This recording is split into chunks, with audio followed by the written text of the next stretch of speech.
silakan Halo, masuk. selamat pagi. Selamat pagi. Masuk, silakan duduk ya. Oke. Sudah nyaman duduknya? Sudah? Oke. Ini dengan caranya ya? Iya. Kamar cat saya. Iya. Oke. Gimana hari ini? Happy banget kah? Happy sih. Tapi sebelumnya kenalin dulu lah. Saya Zahra, bisa dipanggil Kak Zahra aja boleh. Happy kenapa nih hari ini? Sebenarnya cerah banget, senyum-senyum banget nih. Ya karena masih pagi ya, jadi kayak moodnya masih bagus gitu. Nanti siang moodnya jelek maksudnya? Ya tergantung nanti. Oke. Kalian ini masih kuliah kah? Atau bagaimana? Iya, aku masih kuliah. Oke, di semester? Di semester 7. Oh, oke. Ambil prodi apa?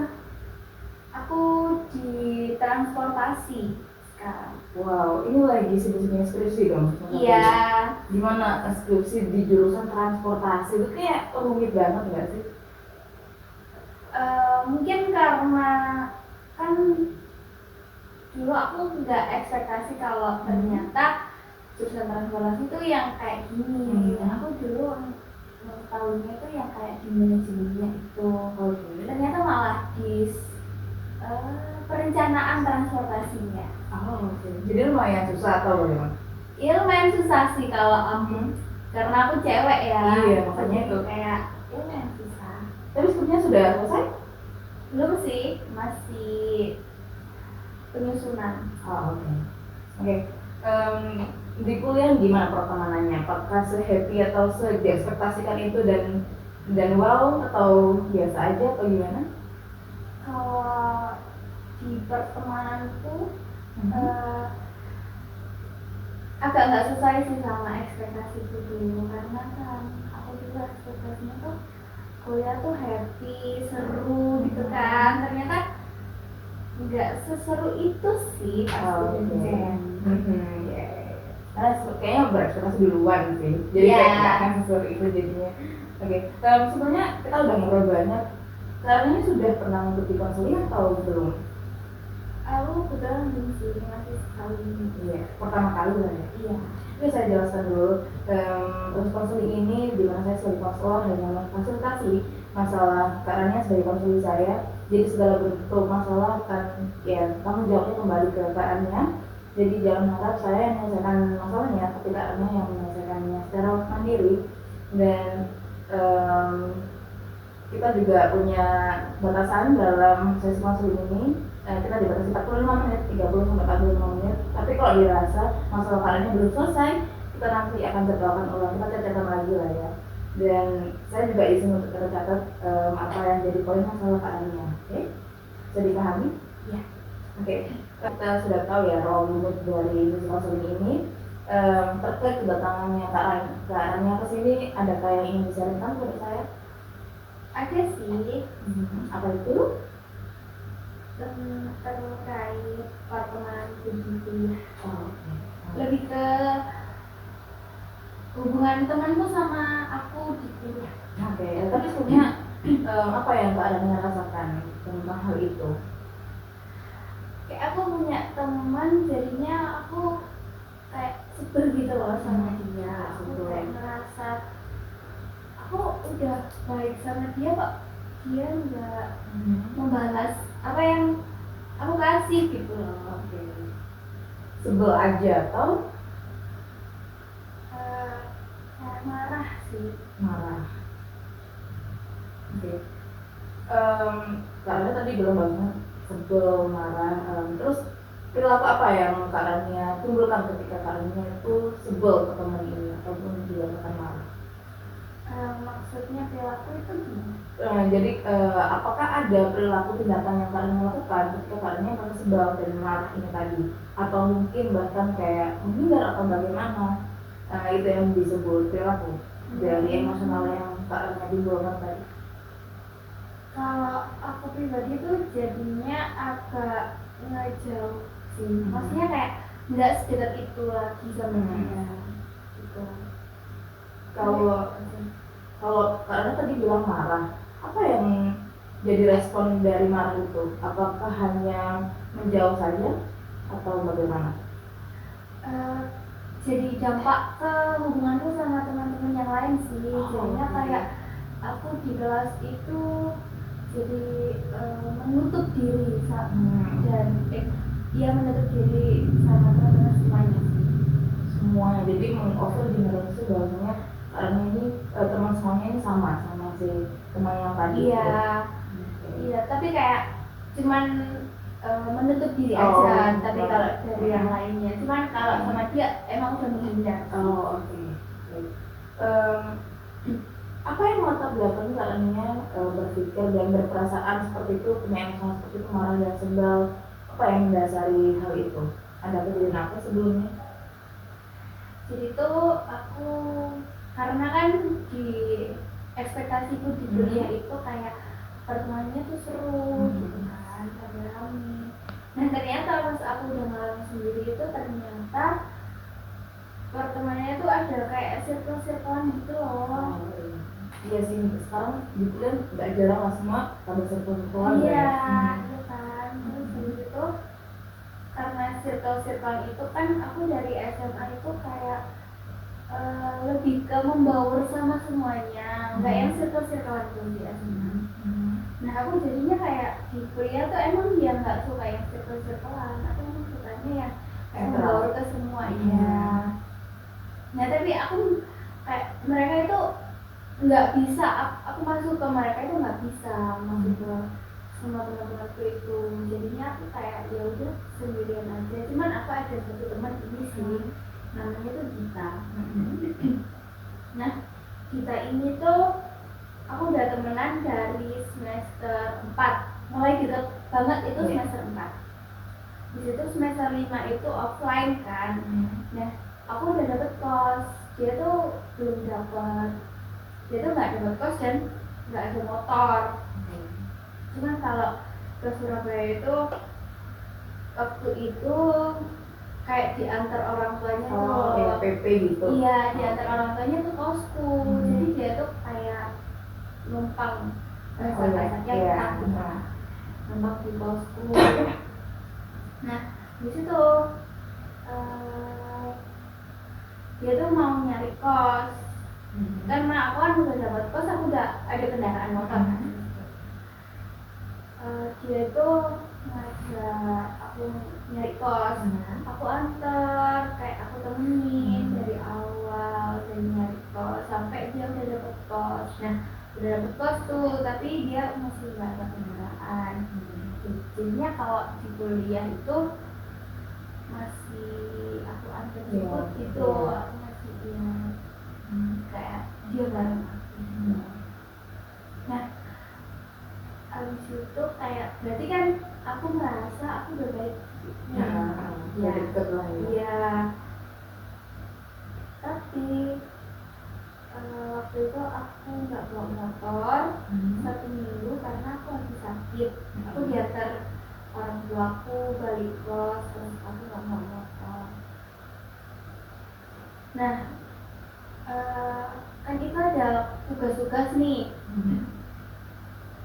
Jadi ternyata dia tuh nggak ngajakin aku ngerjain tugas, padahal kayak aku bisa kok bareng sama teman-teman yang lain. Kayak kita emang nggak sama-sama bawa motor nih, tapi kayak kamu ngajak aku kan bisa.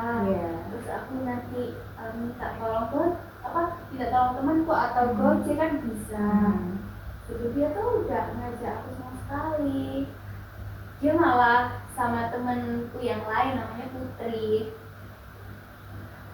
mulai deket lagi sama Putri. Maksudnya karena kan dulu Putri itu sempat magang di Jepang, jadinya dia tuh deket sama aku.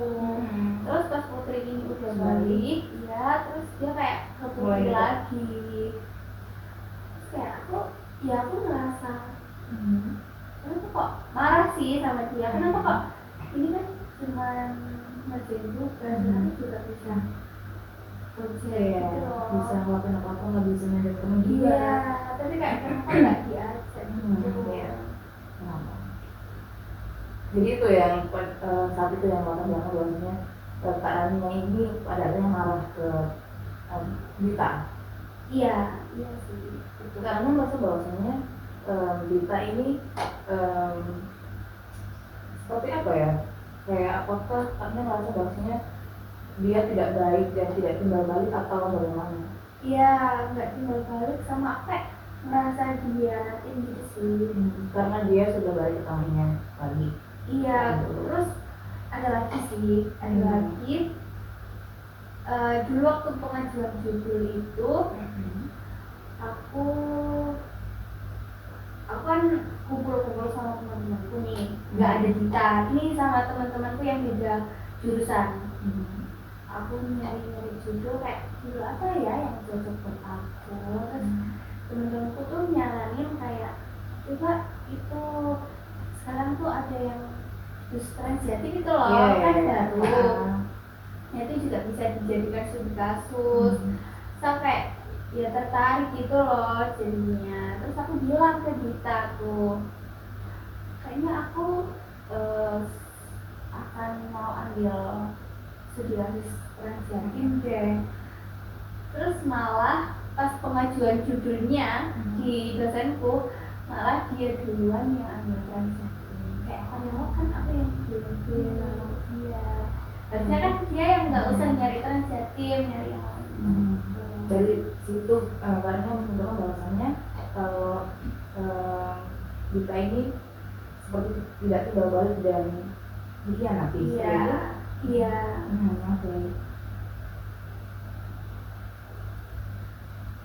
Oke, kenapa Kak Rania harus merasa terganggu dengan Dita yang mungkin ambil judul yang diambil itu tadi, atau bahkan yang tadinya harusnya ngerjain bareng dan dia meninggal duluan, nggak jalan-jalan, kenapa harus merasa terganggu?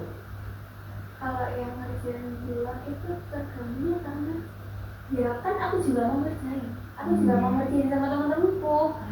Itu rame-rame, jadinya aku diajak sama temanku yang lain malah. Bukan sama Ditanya, padahal kan aku dekatnya sama Dita nih, tapi malah aku yang diajak sama temanku yang lain. Jadi kayak masa Dita nggak bisa sih ngajak aku, masa Dita yang lebih dekat sama aku kok nggak ngajak aku, malah temanku yang lain gitu loh. Aku jadi kayak ya terganggu dong. Terus yang judul itu karena emang dari jurusanku itu nggak boleh kalau studi-kasusnya sama. Jadinya harusnya kalau aku udah bilang aku mau ambil transjatim nih, dia tuh harusnya nyari yang lain dong, yang biar aku nggak nyari lagi gitu loh. Jadinya kan aku harus nyari lagi kalau dia udah dapet transjatim. Oke, dari situ lah yang pada akhirnya juga tadi yang sebel dan marahnya. Ini.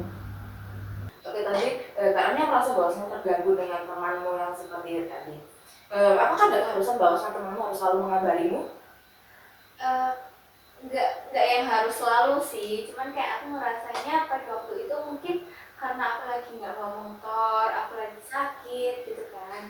Jadi kayak biasanya aku yang bawa motor, aku yang diajak.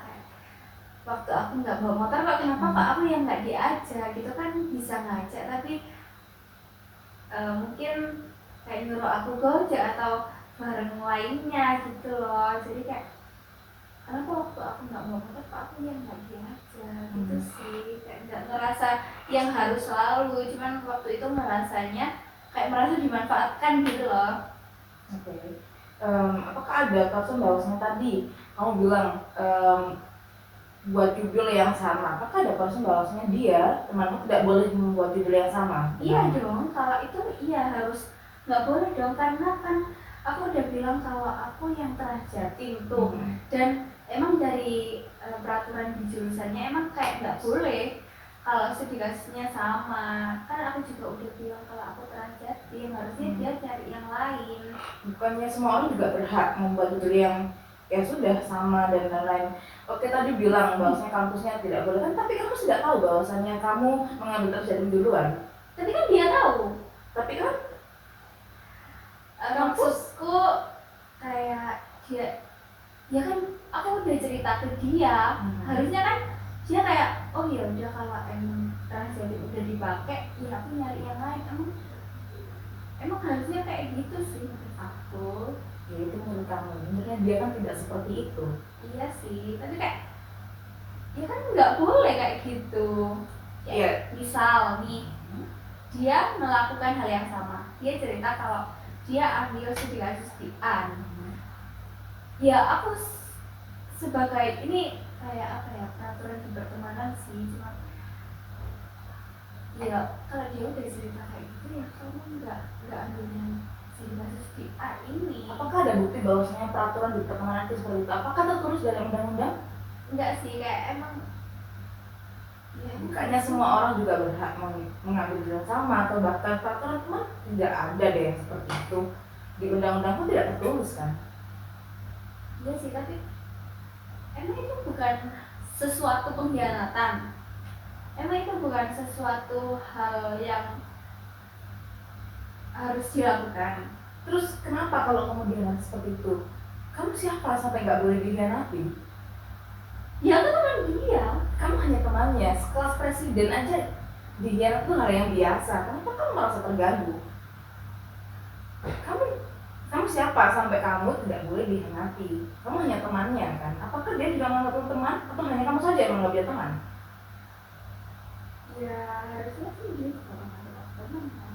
Seharusnya dia menganggap, oke. Berarti ada persentase tidak dianggapnya teman kan?